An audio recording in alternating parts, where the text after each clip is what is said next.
Driver reviews. Do we ever get enough of these?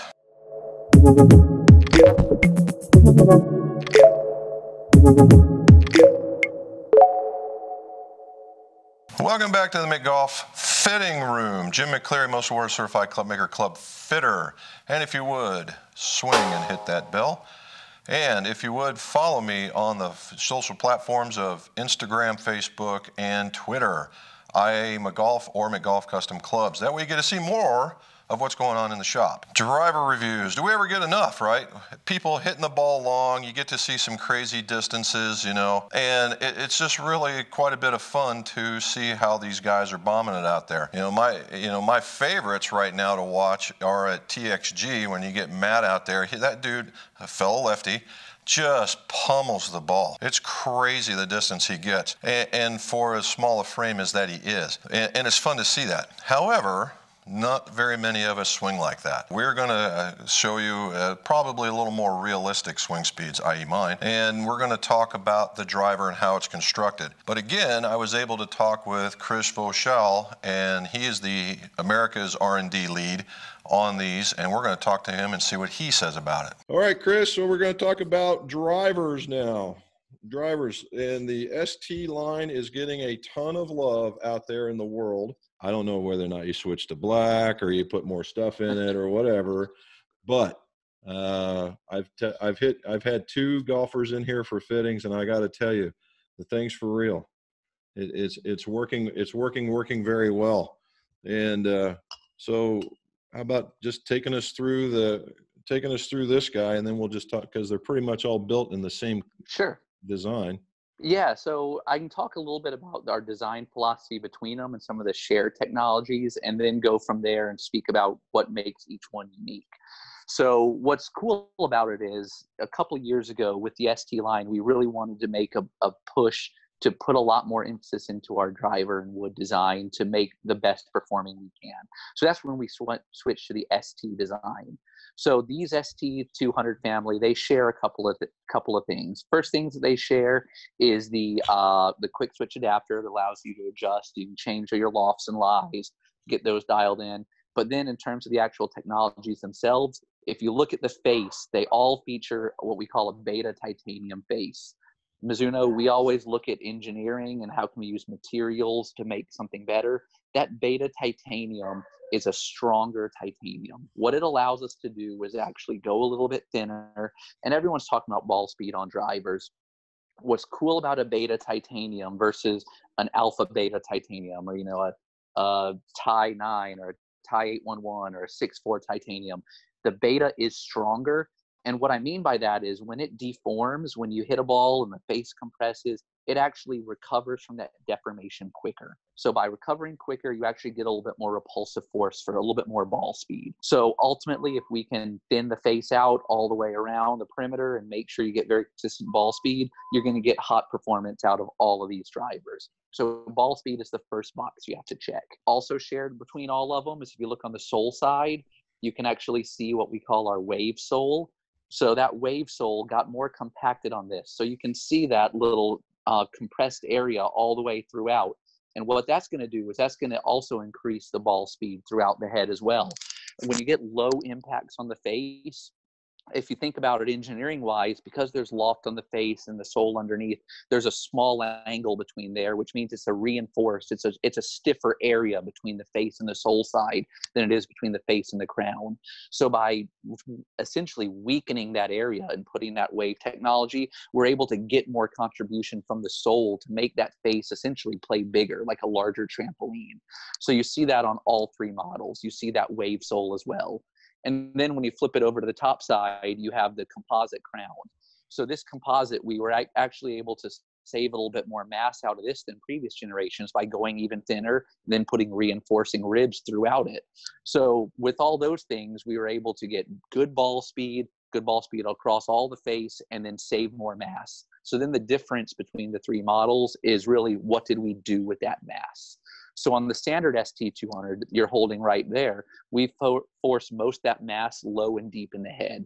Low and deep is going to increase the overall moment of inertia, going to bring the center of gravity back, it's going to launch higher, make it just a very stable golf club. The next one on the X, we actually took that weight and forced it a little bit more. Up on the G right there, we use that extra mass in terms of 2 different tungsten weights that you can use to slide back and forth to actually increase or to modify the launch conditions. So if you see that right now, we've got one on the toe back and one on the heel forward. What those are going to do is going to allow you to really manipulate your launch parameters. Shove all the mass forward, you can get a very low spinning golf club. Shove all the mass back, a higher spinning golf club. And what's cool is those weights aren't locked in either track. So you could pull them both towards the toe or both to the heel to make it more draw bias or more fade bias. So lots of cool different variations there. And you can put them all in one track if you wanted to, too. That's the other cool part about it. Absolutely. And it, together it's 12 grams, right? They're 7.5 grams or 8 grams each, so 16 grams total. Nice, even more. Exactly. And what's cool about this execution, as opposed to a lot of people who have weight screws that you move back and forth, where if you have weight screws, you're replacing mass with another mass. By moving sliding weights, you're replacing it with air. So you're getting more movement with the same amount of weight. So it's a great thing about that. So it works pretty good. I actually fit a guy into that configuration. Oh, nice. I like that. But we eliminated the right side of the fairway. I guarantee it. That's perfect. Pretty good. And then the third model is the X. So I talked about having the sliding weights on the G and the weight all the way back on the standard. On this one, we put more mass towards the heel. So even though that weight that's on the back looks very similar to the standard one, if you look really closely, it's actually a lighter weight. That's an aluminum part on the X, as opposed to the standard has a stainless steel part. So you can see the coloration's a little bit different. The aluminum's a little bit more bright. The stainless is a little bit more yellowy. So we had more mass to play with to move towards the heel, ultimately to try to take the right side out of play. So this is a more draw bias golf club, but we didn't want to do that draw bias by hooking the face or, playing some of those funky things that don't look good at address. So again, all 3 of these clubs are played on tour. You wouldn't think the X would be, but the X is, just because there are some players out there still, even on tour, who want to eliminate the left side. Chris Kirk's a perfect example of a player who doesn't want a ball to block right. So he's actually playing the X because he wants it turned over. Now, why would he choose something like this versus the one with the slider? So ultimately, with the one with the slider, he still wasn't getting quite as much draw bias as he wanted. So again, he's a guy who, if a ball ever goes right, it's out for him. That's the last thing he wants to see. Where a lot of better players are the opposite of that. It's like if a ball goes left, then it's out. But he's just a guy who he's like, give me the most draw bias thing you can, and then from there, I'll figure out how to make it go straight. Well, and that's the thing. From a fitting perspective, this one is unique from a Mizuno line because they've invested super lightweight shaft, super lightweight in the grip to make it a little bit longer. And that's the ball speed thingy where if you can get it. However, when you're talking about guys that are super strong on the tour, you're not going to see this in there for sure. No, he's playing a different shaft. But you're right. The X is really set up to be more of like a finish good club where it comes with a lighter overall head weight, an ultralight 39-gram shaft, a 37-gram grip. Overall, you're looking at a club that's going to weigh in the mid-270s as a finished part. So it's a very, very lightweight golf club that's designed typically for that lower swing speed guy who wants to eliminate the right side. But if they're all using the same face, if for some reason I was able to pull this shaft out, which I can, and put in, say, your standard 60 gram or whatever for the other guy, maybe we want to balance it out. We won't make it as long as this guy, make it 44 and a half, 44 and 3/4. Now all of a sudden we got a pretty decent balance, and all of a sudden we got this draw thing happening. The draw bias, all of a sudden we might have a really popular item all of a sudden. Well, and that's where a fitter like you, we want to give you as many tools as tools for you to work with to fit for the right player. Because you're right, not everybody needs that ultra lightweight. Not everybody needs that, one part of one or not the other part of the other. So you can mix and match with different shafts, different grips, different different head weights, different draw bias or fade bias, different weighting characteristics to make one that's going to work perfectly for your customer. Now, what I will say, you know, everybody has the high launch, low spin. Everybody's a low spinning. Everybody's got all that stuff. However, as I was telling Chris before we got on here, that I've already fit a guy for this, and with just the standard, and it was crazy how low the spin was. And this was with a not an exotic shaft at all, just your standard 60-gram shaft. And we're hitting fresh range balls. So we know that the coating on the range balls is greasy at best. And it's a range ball, and the spin rates were slamming down.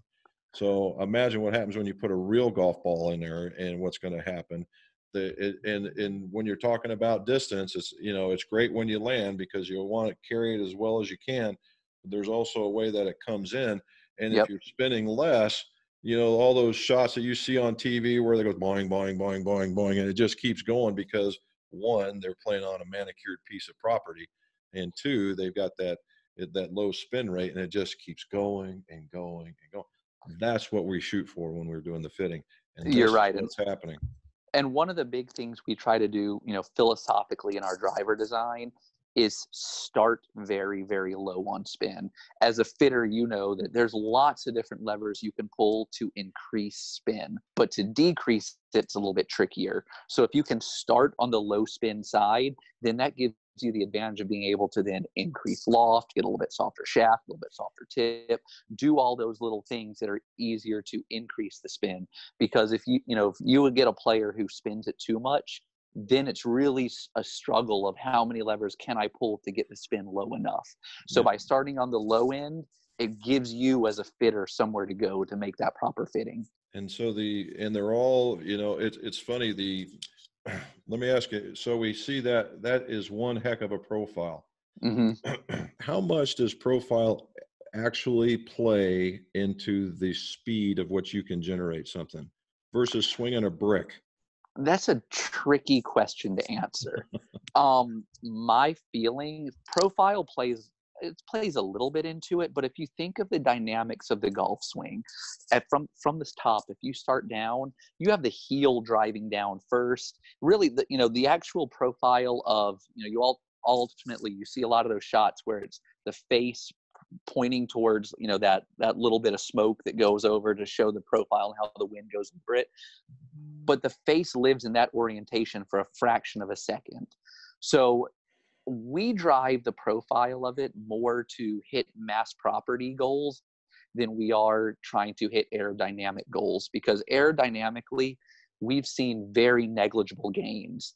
Granted, some of the different devices might measure one club's head speed different than another, but a lot of that comes down to what is a radar device seeing? How does it see that blur through space? How does it estimate where that head speed is coming from? For us, we design a lot more towards the mass properties than we do towards the aerodynamics. So from the Mizuno side, that's my answer to that. So it's more important this way than it is that way. Completely. Very well done. Now they also, which I don't have in front of me, but they also, the models run the same way into Fairway Woods too, right? So they do.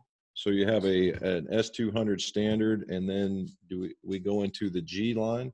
So on the fairway, it's a little bit different. We have a standard, and then we have a tour spoon. So we have a standard is a bonded 3-wood and a 5-wood.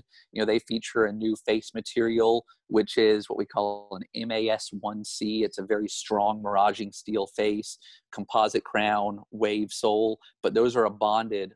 Oh, excuse me. I'm coming back. Those are a bonded toe and bonded hosel. And then our version of a G is more our tour spoon, which is the adjustable quick switch version, which is designed to be a little bit slower profile, a little bit lower spin, a little bit lower launching. So while we don't have an X in the Fairway Woods, at least not in the US, we sell it in some other regions, but really we have the standard and the tour spoon. So in the marketing stuff, and you can tell me if they were full of it or not, marketing people. But they also said something about a lower profile on the crown. Did that really occur? Because I mean, it's got a good look to it. Don't get me wrong, but They said, you know, Well, some of them can have a really high toe or, you know. typically our clubs have looked more upright than they actually are. And a lot of on a wood, on a driver in particular, the crown profile plays a lot into the look at address, because the score lines, you know, if you picture how you address, we'll call the typical lie angle of a driver between 58 and 60 degrees. You're right. It actually sits, your hands hold it closer to 55 to 50 degrees. So the profile of the actual top toe dictates how that club's going to look at address. If it's too tall a toe, it's going to look very upright and almost look like the club wants to go to the left. So with these, we actually did kill that top of the toe so it rolls off quicker. So even though when you set it at address, even though the score lines will sit, you know, in the up direction, it doesn't look like it's visually a very upright golf club. So all these things, it's amazing all the different design parameters that go into not only how it performs, but how it actually has a cosmetic appeal. You know, everybody asked me about, well, what do you think? And I said, well, you know, it's more about what you think than what I think, because, you know, I've given guys clubs that would fit them perfectly and they did not like the look, and they will put the world's worst swing on it to prove me wrong. And then the one that they like the best, which is probably the furthest from the truth for them to have, and try and put the smoothest swing on it. So it you know, it also, it's not only how it performs, but how it looks in the bag or how it looks at address. So it all starts with a look at address. If you're not confident in what you're standing over, you're not going to put the right move on it. And it could make you do a move that you don't typically do. If a club looks too upright, you might come from the inside. If a club looks too shut, you might come from the inside and kind of hold on. So we want a club that looks right so that you can release and put your proper motion through it. Chris, thank you for taking that extra time and going through Rev 2 of what we were doing. And thank you so very much for taking the time to help explaining some of these things. You know, any bit of information that we can use to help inform the consumer, inform the golfer is always going to be a plus. Making an informed decision makes the stuff stay in the bag longer. And that's what we're shooting for. So again, thank you so very much, Chris. Anytime. And thank you for getting some good questions and trying to educate everybody, because ultimately that's what a fitting is. It's about educating why these clubs work for you. So no, I appreciate your time. Okay. Thank you, Chris. Appreciate that. And I'm sure we are going to be seeing more of him on the channel as new products unfold. How did they hit? We were talking about the tale of two shafts, and it's the ST200, the 9-degree for the lefties that are out there, and we're using the Nemesis 60 in the 4 model. And what you see is 14 different shots right here, and we're going to cut them loose, and that's what it looks like. And of course I'm spraying them both sides. I got a handful towards the middle. When you see the dispersion, it's going to look a little different.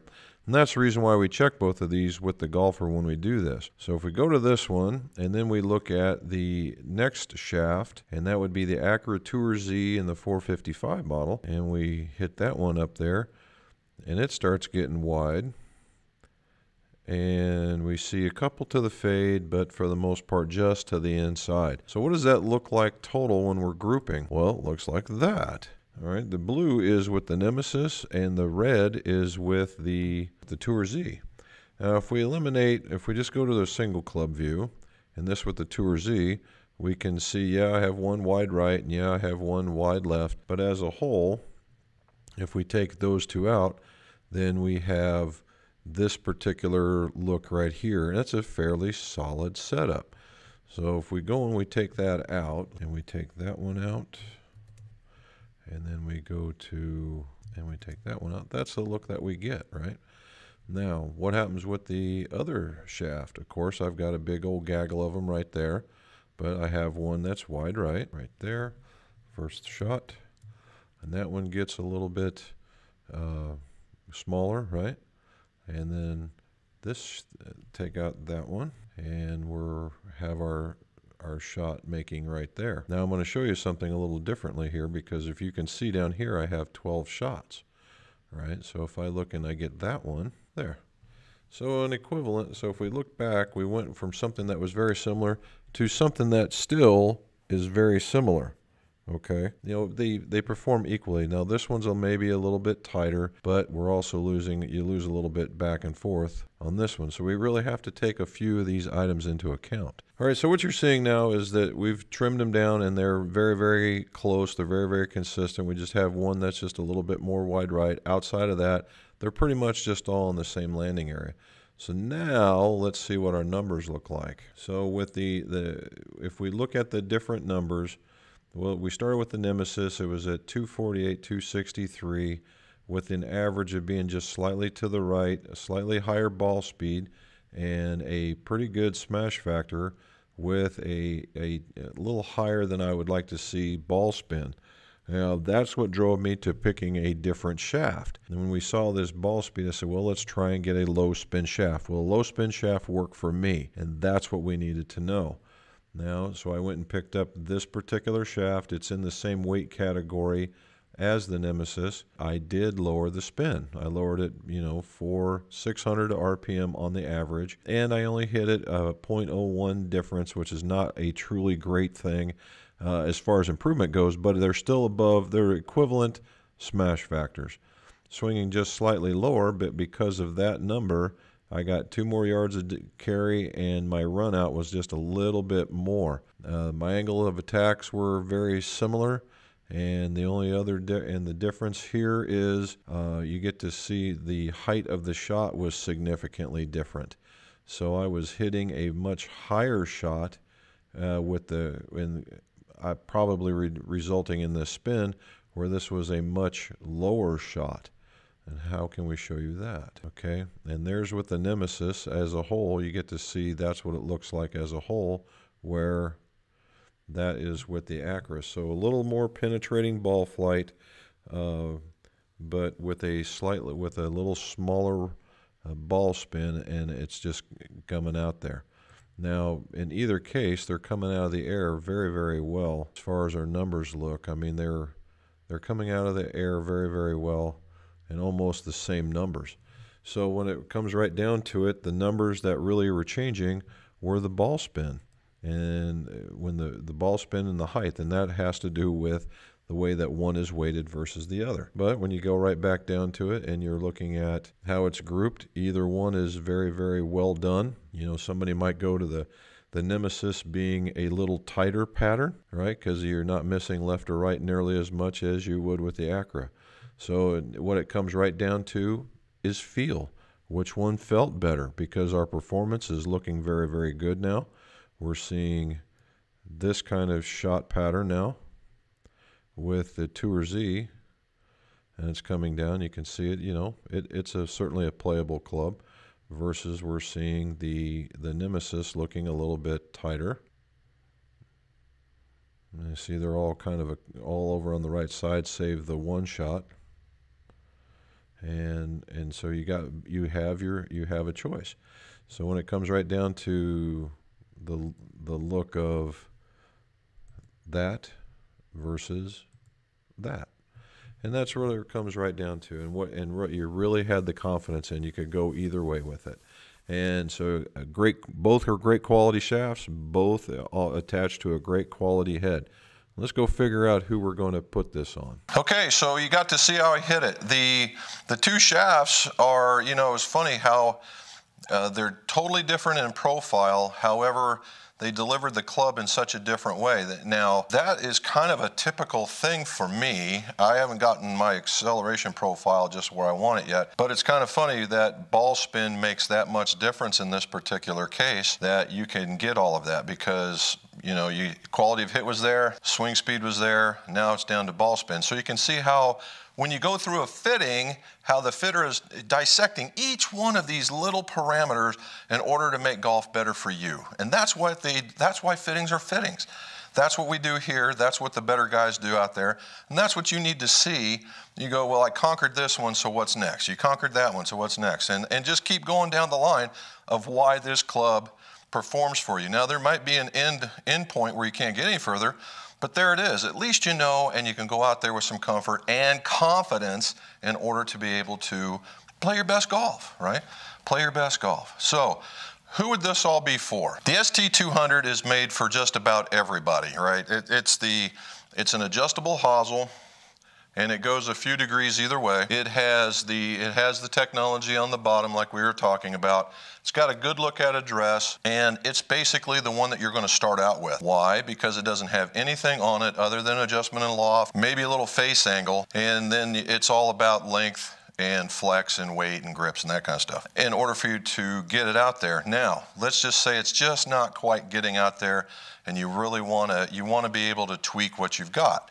Well, then you would go to the ST200G. And the ST200G has the movable weights so that you can tweak spin, which if they made this lefty, I'd probably be playing it. Tweak spin, tweak direction, and it's tweak. You remember? Tweak, tweak, tweak, tweak. And it's not fixing, it's adjusting. And that's why they're called adjustable. If you want a little less fade or a little bit more pull or whatever, that's what can help you with that. Is it necessarily for the better player? No, not necessarily, because they're built pretty much the same and their construction is pretty much the same. It's whether or not you require that adjustment or not. So you might be able to get away with the regular one, put a few bucks in your back pocket, and instead of going to the other one. Now, it could be that you like that kind of stuff and you do need it. Maybe you're that guy that just wants a 2-yard draw or maybe a 2-yard fade, and you need that adjustability to make it there. In which case, there you go. That's what you need, all right? You could be, that's a better player, maybe that's an average player. But they're made basically the same. 200X. All right, the 200X. 200X is a little different. Now, it's light, right? It is very, very light. Light means faster swing speeds. I necessarily don't subscribe to a very, very long club. However, light can work, right? There it is to that. If you get that light flex, that light shaft, that light head, you can bring it around. There's an alternate to that too, right? For every one, there's another one out there that's the yin and the yang. If you're massively aggressive, are you going to pick up speed? Maybe, but you're going to lose the club in transition and you're not going to hit it very well. So it really depends on that person, right? This is not an old person's club by any shape of the imagination, although I'm sure it's geared that direction, but a ladies' club, it would be an awesome ladies' club. It could be a guy that's just looking to pick up a few yards and is a very fluid swinger. Guy could be in his 40s and still do this. You're not relegated to the shaft that comes in this thing. You could go maybe a slightly heavier shaft and it still give you a very good feel and very good performance because that's what fits you. So take a look. Carbon crown composite, titanium face, technology in the form of the being able to give here, the weight in the back, which is really quite more for swing weighting, and low spin, right? Low spin faces, and there you go. You should be all right with that. So give them a check, check them out, and hey, check out the Fairway Woods as well because they're just a following of that same stuff. And as always, let's see your scores go low.